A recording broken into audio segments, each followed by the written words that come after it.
خوتي المغاربه، السلام عليكم. معكم ولد الحاج في الفيديو الثاني. كما شفتوا هكا استقبلت الجماهير المغربيه الجامعه ووزير الرياضه، وحتى حنا في حلقه اليوم حبينا نستقبلوهم بنفس الطريقه. بلا شك عرفتوا موضوع الحلقه واللي غادي نهضروا فيه على شهودنا في الموندياليتو و22 مليار، وعلى المسبح الاولمبي عفوا المركب ديال المولي عبد الله. علاش العفو السي فؤاد الا كانت هذه غير الحقيقه والواقع، وهاد الصور خير دليل.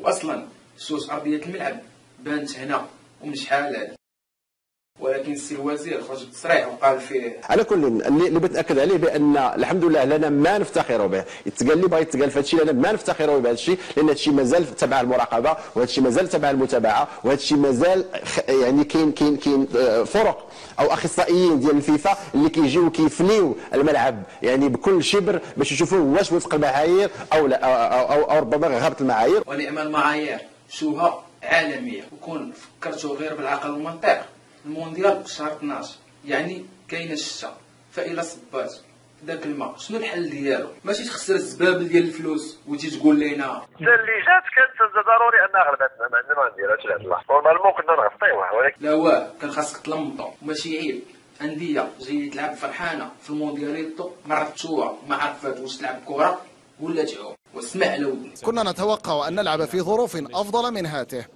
هذا مؤسف حقا. وحتى الاعلام المغربي يا سلام، ما كاين غير النفاخ وذوخ الشعب. 4 أشهر من الأشغال همت 9 أوراش كبرى، بدءا بالعشب والمدرجات، مرورا بالإنارة والصباغة، ووصولا إلى مداخل الملعب وشروط السلامة وغيرهم، وبغلاف مالي بلغ 20 مليون درهم، والنتيجة ملعب بمواصفات عالمية. ده ابن كلب اللي بيقول كده يا باشا. وحتى هما حلفوا ما يحشموك، ملعب بمواصفات عالمية شاطئية. تفرجوا في العالمية، تفرجوا. C'est de la récup là, il y a un bout de moquette, un vieux pot de peinture. Oui, c'est la FIFA a des moyens, hein. C'est vrai qu'ils ont mis beaucoup de moyens la FIFA pour Karine Galli avec Olivier Dacour, avec Alain Bogossian, et le soir, eh bien, on vous retrouvera. Match au sommet face à Brest cet après-midi, 1-0, but dans la dernière minute. Et أما السي العكاري فهكذا كان التصريح ديالو قبل الصدمة، قبل ما تحماض عنده القضية. فالحمد لله تنتوفروا على مركب رياضي في أعلى مستوى، فهو يمكن ليه الآن يستضيف مباريات دولية من حجم مباريات كأس العالم. ايه ده مين راجل عبيط ده؟ الراجل ده عبيط قوي. وباش تيعجبك السي الوزير السي أوزي الغزال واثق من نفسه، التصاريح الإعلامية نمبر 1 في تخرج العينين والجبهه. ملعب بحلة جديدة وفق رؤية جديدة، لأن اليوم الملعب يعني كيجي كينضاف لتعزيز يعني البنيات الرياضية الوطنية، وفاش كنقول البنيات الرياضية الوطنية يعني على المستوى العالي وفق دفتر تحملات الفيفا، واللي كيأهلنا أننا نكونوا فخورين يعني وربما حتى طموحين لاحتضان أكبر التظاهرات الدولية والكونية. ولا شي حاجة ولا شي لا اجلس علاش بغينا الحجر الله يهديك. وباش تعرف القضية حامضة السي الوزير، حتى من الإعلام الفاسد ولا كيطالبكم بالمحاسبة، يعني ما بقى ما يتخبى، قضية خماست. الآن وقد تم نقل مباراة ريال مدريد وكروز أزول إلى مراكش اضطراريا، وجبت مساءلة المسؤول عن هذه المسألة، فهل من عقاب؟ وراه عيب وعار أصاحبي تخسر 22 مليار وما شاريش حتى لكل ملعب ماتيريال ديالو. تفرج. وفي هذه اللحظات يتم تنقيل جميع الوسائل التي يتم العمل بها في مدينة مراكش بعد أن تعذر على فريق ريال مدريد أن يلعب المباراة هنا.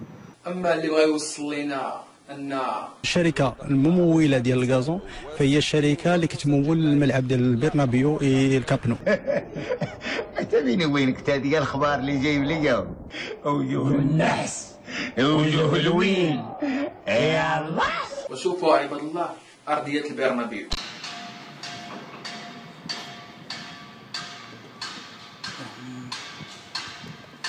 هذه أرضية مركب بن عبد الله اللي تخسرت على 22 مليار. تراب والله يشد تراب وحق الله، هنا تخسرت 22 مليار. حرام هذا تراب، هذا مركب بن عبد الله هذا. وهنا بغيت نوصل واحد الميساج للسيد الوزير، ديك 22 مليار راه من جيب المغاربة، وما كنخلصوا الضرائب حتى باغينا البلاد تزيد لقدام وتتطور وتحمر وجوه المغاربة. ولا نتوما باغيين ديروا لنا؟ اللهم افعرنا واغنيهم، اللهم خذ مننا وديهم، اللهم شلعنا وغطيهم. عندي واحد التحدي السيد الوزير، ديك 22 مليار حنا كشعب مغربي نبغيو نعرفوها فين خسرات ريال بريال، وهذا التحدي ليك، خرج وصرح فين مشات 22 مليار. واخر حاجه نبغي نقولها للمسؤولين على ديك الشوهه، اللهم لا تحاسبنا بما فعل السفهاء منا. لا تدعيش الدعوه ديال دار المراه صعيبه. العشران، الى عجبكم الفيديو ما تنساوش تبارطاجيوه مع صحابكم وتابوناو معنا في شين يوتيوب ولد الحاج. وقبل ما نساليو واحد ديديكاس لبن حجر طنطان ياسين بادي ورضوان ولد الحاج. السلام عليكم.